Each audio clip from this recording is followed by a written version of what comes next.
You want updates? You got it. I remembered this particular scenario and wanted to bring it up here. It's a long one, so grab your popcorn and drinks. Here we go. So one of the first IT jobs I worked was for the corporate headquarters of a Midwestern sandwich chain. My brother's best friend was the IT manager of this place and was given full reign to hire anyone he wanted. We had previously worked together in another place and he liked my work ethic. So he ended up asking if I'd take the job. Of course, I said yes since I genuinely enjoyed working alongside this friend. And I thought it would be cool to report to him. Anyway, a few months go by and everything is going well. I had met and enjoyed mostly everyone in the IT department.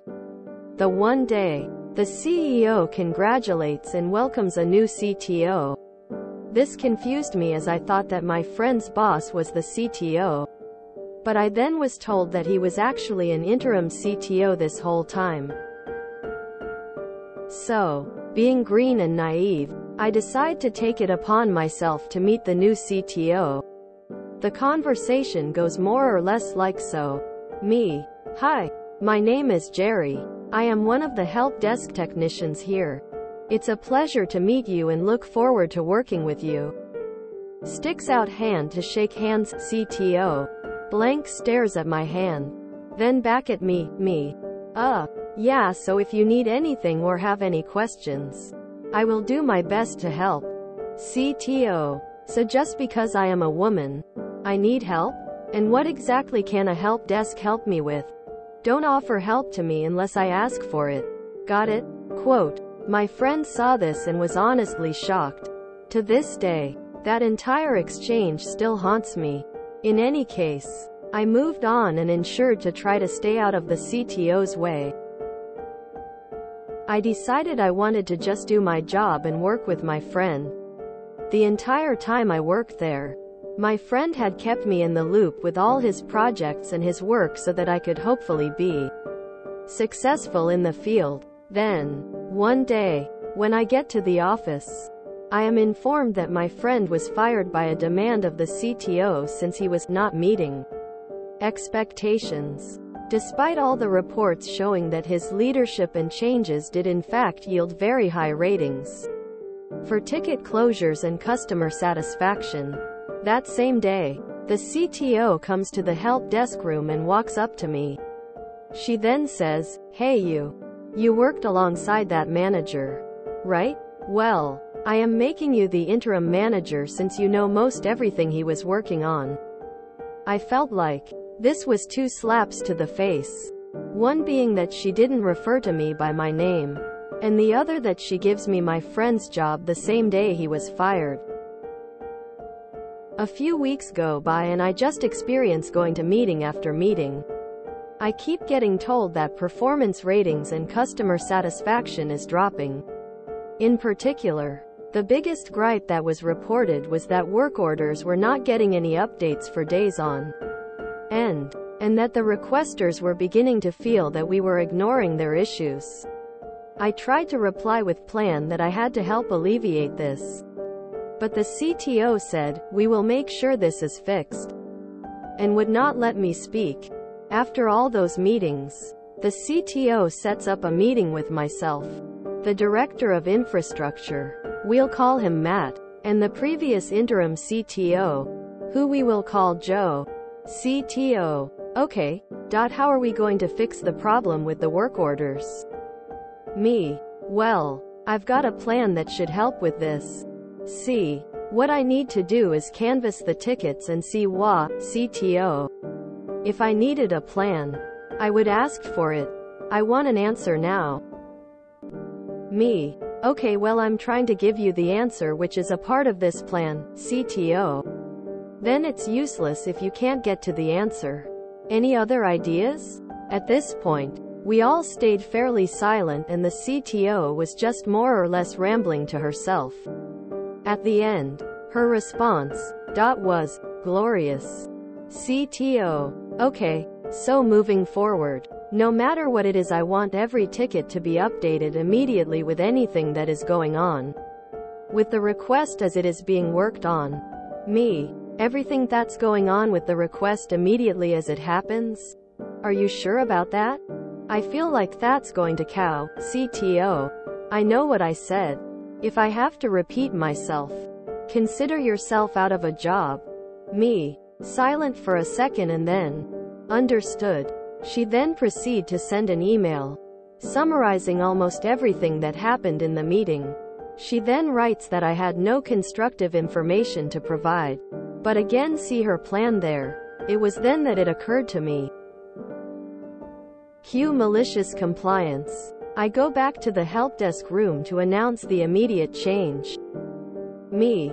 Hey everyone. Just wanted to give you a heads up that moving forward, you are to provide every work order with any and all updates possible. That includes anything from looking at the ticket, to moving a laptop, to typing on it. Just anything you do must be related and entered into a ticket. Tech 1. You want everything in tickets? Me. Yep, you heard that right. Everything. As you work on the tickets, keep those updates coming. Tech 2. But if we do that, we could potentially trigger the spam filters. Also, it's going to flood the requesters' mailboxes. Did you mention this to the CTO? Me. She didn't care to hear about it. It's apparently not constructive information. The other 4 technicians stayed silent, until one of them said, "A storm is brewing. This is going to be fun." And we all laughed, knowing what was going to happen. I went to the email that the CTO sent, regarding the summary of our meeting, and opened it in its own window on my computer. I then continued to do as she had asked. And so did the other technicians.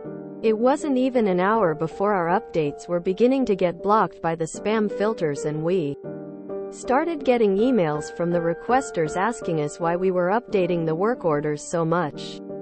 Others asking to be removed from future ticket updates. And many demanding to speak to a manager regarding this sudden disturbance.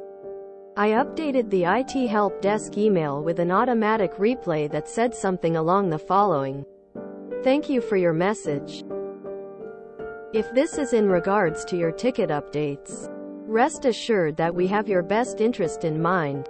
A new policy is in place to provide you with as much transparency to your IT requests. This is in hopes to provide a better customer service experience. Please rest assured that we are aware of the amount of tickets this may produce.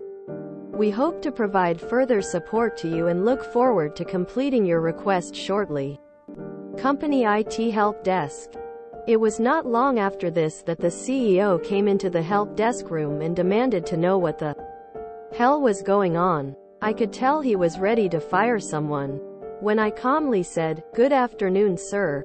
We are simply following orders," and pointed at my screen to the email with the meeting summary. The CEO looked at me and growled, "Follow me." As we were walking, we passed by Matt's, Joe's, and the CTO's office. Each time the CEO growling at them, in my office. Now, quote, we get to his office and the conversation goes like this. CEO. What the hell is going on?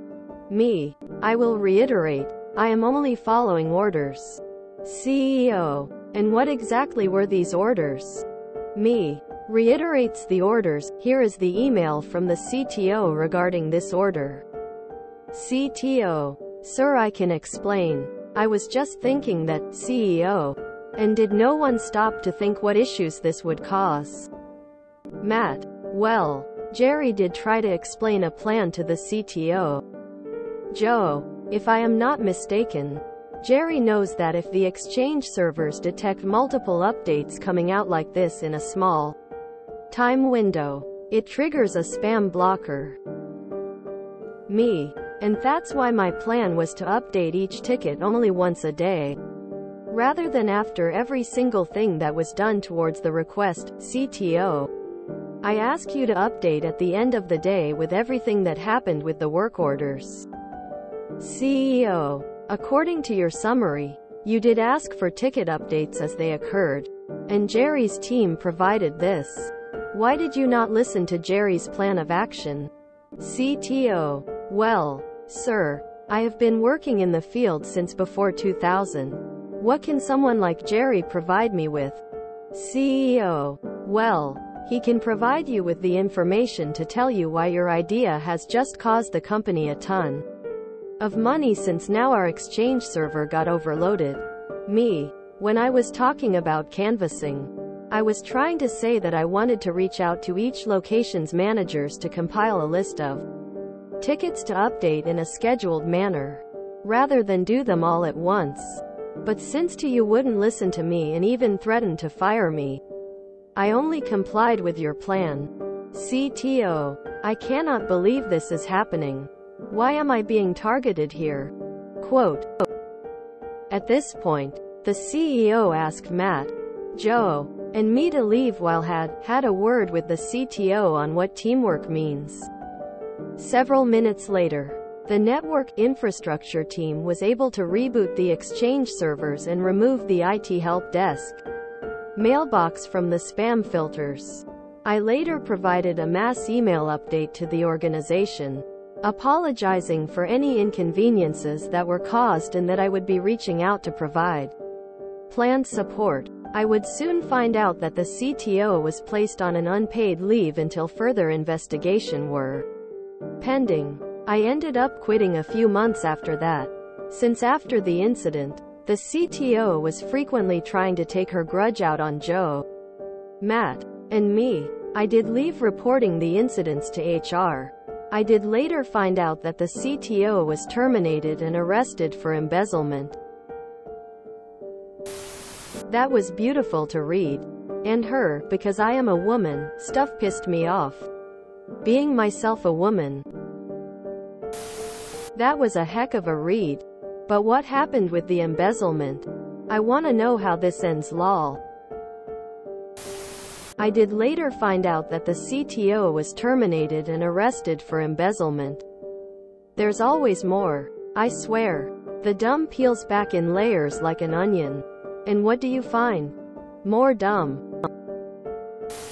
Lovely, especially that she never acknowledged you and wouldn't even let you speak. She really dug her grave deep there. Ugh. It's so annoying when other women take anything and everything as a challenge to their basic intelligence, competence, skill. It just hurts the rest of us down the line by reinforcing negative stereotypes about women in tech fields. The other 4 technicians stayed silent until one of them said, "A storm is brewing. This is going to be fun." And we all laughed, knowing what was going to happen. I like this person. Arrested for embezzlement, chef's kiss ending. Why did you help her by giving her more rope to hang herself? Snicker. Got to love know-it-alls. This was classic. Let the CTO set herself up for failure and watch as she burns herself. Also, sounds like one of those people who never takes responsibility for their own mistakes. Of course she was arrested XD. I bet she complained, but I am being mistreated. What a loser. As someone in IT that started in help desk, this is beautiful. Cue malicious compliance. Nothing is being lined up. Jaw drop it. Arrested for embezzlement. Open mouth face. So, 3 things. First, why does that exchange haunt you? She's an overly sensitive bitch and there's no way you could have predicted that. She was, allegedly, a professional and you assumed she was. You did the right thing. You should stop letting it bother you. Second, when will management learn that the workers know far more about their own jobs than management does? This is a rhetorical question, since the answer appears to be, never. Third, emo. The CEO deserved to have the embezzlement. He kept a CTO he knew was incompetent and overly sensitive. If he'd fired her for her incompetence, she wouldn't have been able to embezzle. Why did your friend Joe still feature after he was fired and you took over his position? Woman in IT here. When I read CTO's response to your greeting, my first thought was, okay, she's a bit like me, having been condescended to throughout her career, but she could have been a little nicer about that. Then, well, we all know how the story progresses. Some people have the mind for IT work, and some people are put in positions because of who they know, not what they know, if you know what I mean. Sounds like she was deliberately trying to deflect attention away from her actions. And Op was the unlucky target. Thankfully Op covered his tracks. Great MC. Always CYA. Always get it in writing.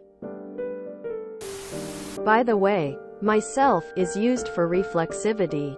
When you do something to yourself, you have to be the subject. I gave myself. I washed myself, etc. Use me when you are not the subject and not acting upon yourself. Also it's spelled Q when something happens on a signal or mark, and Q when things or people are in a line or row. Why am I being targeted here? I'm only wearing bright red on this muddy field and waving a bright flag the size of a jeep. Why are the enemy soldiers only shooting at me? Quote. Well, that was unexpected. If you enjoyed this video, please check out our playlists full of similar content. Epic Ericast is like doom scrolling for your ears. Please like, share, and subscribe.